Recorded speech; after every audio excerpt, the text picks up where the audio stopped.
Join करें हमारे Telegram channel को @SMB इंडिया पे और पाए मार्केट के लाइव अपडेट्स और इंट्राडे ट्रेडिंग आइडियाज़ डिस्क्रिप्शन में दिए गए लिंक से ज्वाइन करें। वीडियो से पहले चैनल को सब्सक्राइब ज़रूर करें, नोटिफिकेशंस के लिए बेल आइकन दबाएं और वीडियो के बाद लाइक, कमेंट और शेयर करना ना भूलें। Hello friends, welcome to Life Advisors. आप सभी का स्वागत है हमारे चैनल पे। आप देखना शुरू कर चुके हैं बैंक निफ्टी के एनालिसिस। आज हम बात करेंगे फ्राइडे के ट्रेड की और साथ ही डिस्कस करेंगे मंडे को कैसा मार्केट रहेगा 21 सितंबर को। और फ्राइडे की अगर बात करें तो 22,000 के क्रिटिकल लेवल पे मार्केट क्लोज होते हुए नजर आया है। वहीं ओपन हुआ था मार्केट 22,440 पे, हाई इसने बनाया 22,470 का, लो इसने बनाया है 21,785 का। तो लो आप देखेंगे तो काफ़ी शार्प गिरावट हमको ऊपरी लेवल से देखने के लिए मिली है और क्लोजिंग हुई है 22,000 पे। तो यहाँ से जब लो से रिबाउंड हुआ है, ये काफ़ी अच्छा कन्विंसिंग दिखा रहा है कि मार्केट ने अपने आप को एक क्रूशियल लेवल के ऊपर में होल्ड करने की कोशिश करी है और हो सकता है कि आपको वापस ये जगह जो कंसोलिडेशन की है, इस जगह पे आपको होल्ड करते हुए दिखाई दे। अब यहाँ पे मैटर आता है कि क्या किस लिए, किस समय कैसी गिरावट हुई और क्यों गिरावट हुई, वो समझनी बहुत ज़्यादा ज़रूरी है। तो मार्केट में कब और क्यों और कैसे गिरावट हुई, इसे समझने के लिए हमें डेली चार्ट्स में आना पड़ेगा। मैंने 15 मिनट्स का जो चार्ट है वो आपके सामने यहाँ रखा है। अगर हम देखें तो यहाँ पे मार्केट अपने आप को होल्ड करने की कोशिश कर रहा था, एक कंसोलिडेशन जोन में था, बट अगर देखें तो बायस नेगेटिव की तरफ था। और अगर हम पैटर्न बनाने की कोशिश करें तो हो सकता है कि हमें एक फॉलिंग वेज पैटर्न जो है वो देखने के लिए मिले, या जिसे हम डिसेंडिंग ट्रायंगल कहते हैं, वो देखने के लिए यहाँ पे मिल सकता है। और अराउंड 2 बजे के आसपास हमारे पास में एक न्यूज़ आई कि पेटीएम बैन हो चुका है या उसे प्लेलिस्ट से हटा दिया गया है।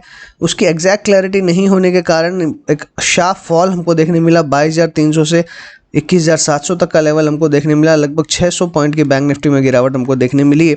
लेकिन थोड़ी बहुत जैसे जैसे क्लैरिटी आनी शुरू हुई, वैसे वैसे मार्केट ने वापस रिबाउंड किया और अपने आप को 300 पॉइंट तक रिकवर कर लिया। तो जितनी गिरावट हुई थी उसकी आधी गिरावट पूरी उसने रिकवर कर ली और एकदम क्रिटिकल जोन के आसपास आके क्लोज होते हुए नजर आ रहा है। ये हमारा ट्रेंड लाइन, सपोर्ट लाइन है। सपोर्ट लाइन ब्रेक करके एग्जैक्टली देखें तो एकदम सपोर्ट के आसपास आके क्लोज होते हुए दिखाई दे रहा है। हालांकि ये जो क्लोजिंग है ये सपोर्ट लाइन के एग्जैक्टली नीचे ही दिखाई दे रही है और ओवरऑल जो सपोर्ट था वो एक्चुअली 22080 के आसपास है।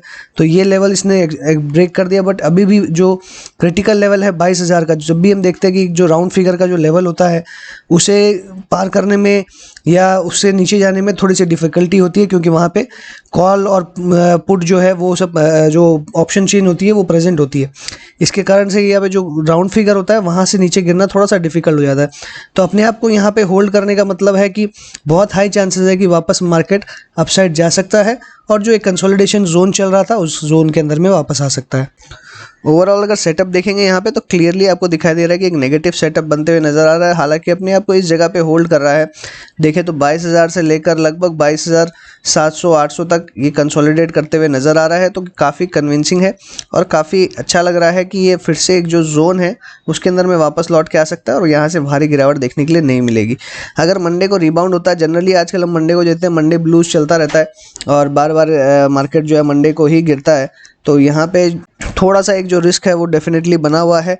और सिंस थोड़ी बहुत अभी नेगेटिव न्यूज़, चाहे हम चाइना बॉर्डर के लिए कहें या चाहे पाकिस्तान से रिलेटेड कहें, थोड़ी बहुत हमको देखने के लिए मिल रही है, तो उसका सेंटीमेंट बना रहेगा। और बैंक निफ्टी में जैसा प्रेशर है वैसा ही हम उम्मीद लगा रहे हैं कि बना हुआ रहेगा। इसलिए बहुत ज़्यादा तेज़ी की उम्मीद आप बैंक निफ्टी में ना करें और ना ही कोई बैंक निफ्टी के स्टॉक्स में ज़्यादा पोजीशंस कैरी करें। कल के अगर लेवल्स की बात करूं तो सबसे क्रूशियल है ओपनिंग कहां पे होती है वो समझनी बहुत ही ज़रूरी है। अगर ओपनिंग 22,000 के नीचे में होती है तो डेफिनेटली आपको सेल करके चलना है, और अगर 22,000 के ऊपर में होती है, जो कि करंट लेवल है, करंट लेवल से ऊपर होती है, तो आपको अपनी पोजीशंस होल्ड करनी है। 22,000 के नीचे जाते हैं अपनी पोजीशंस भी अनवाइंड करनी है और आपको इंडेक्स सेल करना है, क्योंकि मुझे लगता है अगर ये ब्रेक होता है तो डेफिनेटली 21,000 तक आ सकता है। लेकिन जो मेजर सपोर्ट है वो 21,700 पे अगला सपोर्ट आपको मिलेगा, फिर 21,400 पे आपको सपोर्ट मिलेगा, फिर 21,000 पे आपको सपोर्ट मिलता रहेगा। तो हर 200-300 पॉइंट के नीचे में आपको सपोर्ट मिलते हुए नज़र आ रहा है, तो जो कि बहुत ही अच्छा संकेत दे रहा है। इसलिए अगर आप 22,000 के नीचे अगर ओपन होता है वहाँ पे आप सेल करते हैं तो 21,700 पे अपनी पोजीशन जो है वो कवर कर लें। और 21,700 से अगर वापस और गिरावट आती है तो नेक्स्ट टारगेट टारगेट 21,400 का रहेगा। अगर यहाँ से ज़्यादा गिरावट आती है तो 21,000 का रहेगा। और लेकिन ओपनिंग कहाँ होती है ये बहुत ही ज़रूरी है। अगर ओपनिंग नेगेटिव होती है, 22,000 के नीचे जाते हुए दिखाई देता है तो सेल करना है, और अगर 22,000 के ऊपर में खुलता है, अपने आप को होल्ड करने की कोशिश करता है, तो हमारी पोजीशंस अगर है तो होल्ड करना है, बट फिलहाल के लिए फ्रेश बाइंग नहीं करनी है। बात करते हैं बैंक निफ्टी के स्टॉक्स की, और बैंक निफ्टी के स्टॉक्स में जिस तरीके से मूवमेंट हमको बैंक निफ्टी में देखने मिल रहा है, लगभग वैसा ही मूवमेंट हमें उसके स्टॉक्स में भी देखने के लिए मिलेगा। और इसीलिए लॉन्ग पोजीशंस लगभग किसी के अंदर में बनाने की जगह दिखाई नहीं दे रही है, ना ही कहीं पर रिवर्सल का संकेत आ रहा है। लगभग सब में बेयरिश पैटर्न या साइडवेज मूवमेंट ही हमको देखने के लिए मिलेगा। इसलिए मेरी राय रहेगी कि किसी भी स्टॉक्स में फिलहाल पोजीशन ना बनाए, फिर भी एक ट्रेंड चेक जो है वो हम कर सकते हैं। और जो हमने लास्ट 5-7 दिनों में जो ट्रेंड चेक किया है उसमें क्लियरली ये देखने मिला है कि सारे साइडवेज होते हुए नजर आ रहे हैं या फिर नेगेटिव पैटर्न ही देखने मिल रहा है। इसलिए कहीं पोजीशंस बनाने की जगह नहीं है। फिर भी रोज की तरह जो हमारा नियम है उसकी तरह हम एक जो फैक्ट चेक है या एक जिसे हम कहते हैं ट्रेंड चेक जो है वो करते हैं, ताकि आपको क्लियर पोजीशंस मिल सके और आप अपनी पोजीशंस होल्ड, अनवाइंड या अगर बाय पोजीशंस बनती है तो आप कर सके। तो पहले बात करेंगे एक्सिस बैंक की, अल्फाबेटिकली डिस्कस करते हुए चलेंगे। तो एक्सिस बैंक का स्टॉक पहले आ रहा है और एक्सिस बैंक कंप्लीटली साइडवेज है। और मैंने जैसे सारे स्टॉक्स में बताया आपको कि 20 डे सिंपल मूविंग एवरेज ऊपर में दिखाई दे रहा है, 50 डे सिंपल मूविंग एवरेज बीच में दिखाई दे रहा है और 100 डे सिंपल मूविंग एवरेज नीचे दिखाई दे रहा है। तो ये हर जगह पे हमें सपोर्ट और रेजिस्टेंस जो है वो दिखाई दे रहा है, और वहीं पे हाई रेजिस्टेंस जोन जो है वो 200 डे सिंपल मूविंग एवरेज दिखाई दे रहा है। तो यहाँ पे बहुत ही ज़्यादा जो साइडवेज मूवमेंट है कंप्लीटली दिखाई दे रहा है। कोई मेजर मुझे यहाँ पे अपसाइड या डाउनसाइड दिखाई नहीं दे रही है, इसलिए सारी पोजीशंस अभी अवॉइड करें। कोई बाय या सेल की रिकमेंडेशन नहीं है। 20 day simple moving average break करेगा तो हम यहाँ पे बाय कर सकते हैं, और 100 day simple moving average break करेगा तो सेल कर सकते हैं। तो जो मुझे हाईली अनलाइकली लग रहा है कि 100 डे सिंपल मूविंग एवरेज अभी ब्रेक होगा। अगर ये ब्रेक होता है तो बड़ी गिरावट आएगी, इसलिए सेल करके यहाँ पे चलेंगे। बट फिलहाल इस पोजीशंस के ऊपर में बिल्कुल भी कोई बाय या सेल रिकमेंडेशन नहीं बनती है। बंधन बैंक की बात करें तो सिमिलर काइंड ऑफ पैटर्न हमको यहाँ पे भी देखने मिल रहा है। यहाँ पे सिर्फ थोड़ी सी चेंज ये है कि 50 डे सिंपल मूविंग एवरेज ऊपर है, 20 बीच में है और 100 नीचे में है। तो 100 जो नीचे में आप देखेंगे सपोर्ट की तरह एक्ट कर रहा है। जो कल का लो था 294 का, और 100 डे सिंपल मूविंग एवरेज 295 का था और क्लोजिंग 298.75 पे।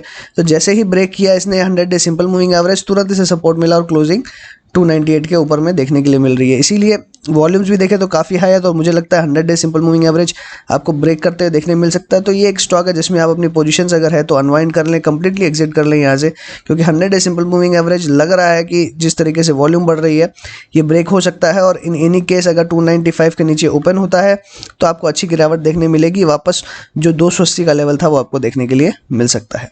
बैंक ऑफ बड़ौदा की बात करें तो यहाँ सेटअप बिल्कुल नेगेटिव है और कोई यहाँ पे बुलिशनेस नहीं है। जो मार्केट में दिख रहा है वही हम बात करेंगे, इसके अलावा कोई बात नहीं करेंगे। अगर हमें सेल सेटअप दिख रहा है हम सेल करेंगे, बाय सेटअप दिख रहा है बाय करेंगे, साइडवेज सेटअप दिख रहा है तो हम साइडवेज बात करेंगे। कोई भी यहाँ पे हम हाइपोथेटिकल क्वेश्चंस या हाइपोथेटिकल सिचुएशंस के बारे में डिस्कस नहीं करेंगे। इंक्रीजिंग वॉल्यूम के साथ में यहाँ पे दिखाई दे रहा है कि ये गिरावट इसके अंदर में हो रही है। अगर वॉल्यूम फिर से इंक्रीज होती है तो अच्छी खासी गिरावट देखने मिल सकती है, फिर से 40 के लेवल पे आ सकता है। इसमें मेरा एक क्लियर व्यू है कि जब तक ये 48 के ऊपर में नहीं आता कि हम बाय नहीं करेंगे, क्योंकि बहुत ज़्यादा हाई रेजिस्टेंस यहाँ पे मौजूद है। आप देखेंगे तो 20 day, 50 day, 100 day simple moving average तीनों एग्जैक्टली एक जगह और ऊपर में नजर आ रहे हैं, जो कि इसे जल्दी से अब ऊपर आने नहीं देंगे। फेडरल बैंक की बात करें तो सिमिलर पैटर्न यहाँ देखने मिल रहा है। ऊपर में रेजिस्टेंस काफ़ी है 20 डे और 50 डे सिंपल मूविंग एवरेज का, वहीं 100 डे सिंपल मूविंग एवरेज का सपोर्ट है। वॉल्यूम्स इंक्रीजिंग है तो यहाँ पे कोई बाय सेटअप नहीं बनता है, और यहाँ पे जैसे ही 100 डे सिंपल मूविंग ब्रेक होगा तो वापस आपको 48 तक आता हुआ दिखाई देगा। इसमें 55 के ऊपर जब तक ये नहीं आता है कोई बाय सेटअप नहीं बनेगा, और कंप्लीटली साइडवेज है तो अवॉइड करें, ज़्यादा बेटर रहेगा। HDFC बैंक के अंदर देखें तो अच्छी वॉल्यूम के साथ में यहाँ गिरावट होते हुए देखने मिल रही है, और यहाँ पे जो सेटअप बनते हुए आ रहा है क्लियरली बेयरिश है। फिर से 100 डे सिंपल मूविंग एवरेज के आसपास इसे सपोर्ट मिलेगा। तो अगर सेल आपने किया है तो अराउंड 1035 के आसपास आप अपनी पोजीशंस कवर कर लें, और अगर आपने सेल नहीं किया है, अगर ये थोड़ा सा ऊपर ओपन होता है तो मुझे लगता है कि ओवरऑल मार्केट का ट्रेंड देख के आप इसे सेल कर सकते हैं। 1035 तक का टारगेट रहेगा। तो यहाँ पे क्लियरली बेयरिश है और यहाँ पे हमारा जो सेटअप है वो सेल का रहेगा। ICICI बैंक की बात करें तो साइडवेज सेटअप है, बिल्कुल बहुत ही हाई वॉल्यूम के साथ में आप देखें तो अपने आप को इसने सस्टेन भी किया है। इसलिए यहाँ पे जितनी हाई वॉल्यूम है उसके साथ गिरावट होते हुए नहीं देखने मिल रही है, एक साइडवेज पैटर्न ही देखने मिल रहा है, तो वो कंटिन्यू रह सकता है ऐसा नज़र आ रहा है।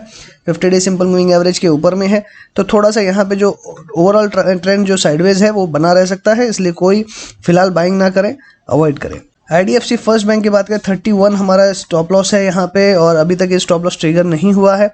बट अब मेरा मानना है कि यहाँ पे जो पैटर्न है ये थोड़ा सा नेगेटिव होते हुए नज़र आ रहा है, और एक रेजिस्टेंस जो है वो यहाँ पे बन सकता है। इसलिए अब अगर पोजीशंस हैं तो एग्जिट कर लें, और हम इसमें मान सकते हैं कि हमारा स्टॉप लॉस इसके अंदर में लग चुका है। तो कम्प्लीटली सेटअप जो है वो नेगेटिव की तरफ ही जाते हुए नज़र आ रहा है।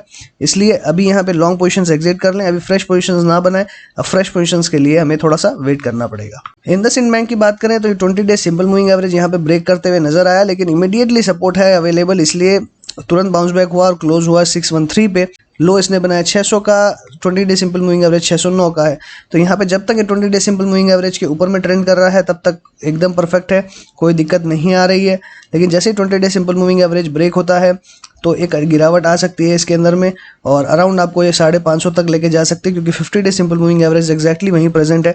इसलिए हमें 609 के नीचे अगर क्लोज होता है तो हम इसे सेल करके चलेंगे। टारगेट रहेगा अराउंड 575 और 550 का।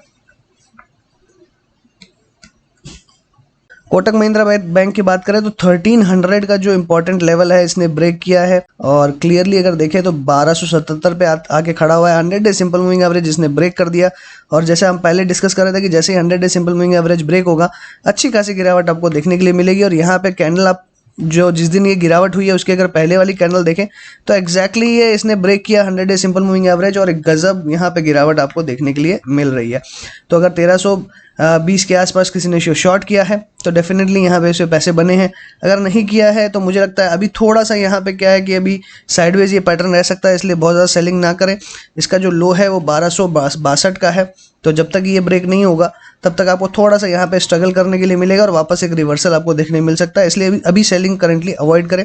बट अदरवाइज ओवरऑल सेटअप बहुत ही ख़राब है।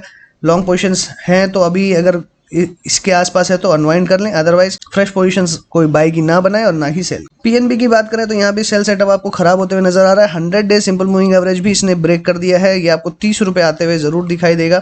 तो मुझे लगता है कि यहाँ पे कोई बाय सेटअप नहीं बनता है, सेल करके चल सकते हैं। लेकिन सेल करने के लिए भी आपको अपने पोजीशन जो है वो थोड़े संभालने होंगे, क्योंकि बहुत ज़्यादा सपोर्ट भी अवेलेबल है नीचे के लेवल पे। इसलिए 30 का मैक्सिमम टारगेट रहेगा।